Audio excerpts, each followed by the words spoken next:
Dibukanya kembali store SFC di area kompleks PS Mall ini cukup disambut antusias oleh para pecinta tim Sriwijaya FC.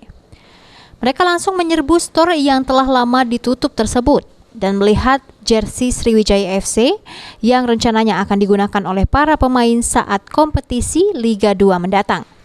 Dengan kembali dibukanya store SFC ini, maka para pecinta SFC bisa langsung membeli jersey SFC tersebut, baik itu secara online maupun juga offline. Hendry Zainuddin selaku Presiden SFC meminta kepada masyarakat untuk membantu SFC dengan membeli jersey yang original atau asli di store yang berada di komplek PS Mall. Kalau mau beli di offline silakan di PS, terus kalau mau di online banyak, kita ada di Cafe Sriwijaya FC, terus ada di Twifi langsung, dan sekarang pesanannya sudah ready. Dan tentu kepada fans FCC, masyarakat umum, kalau nak bantu Sriwijaya ya belilah baju originalnya Sriwijaya FC.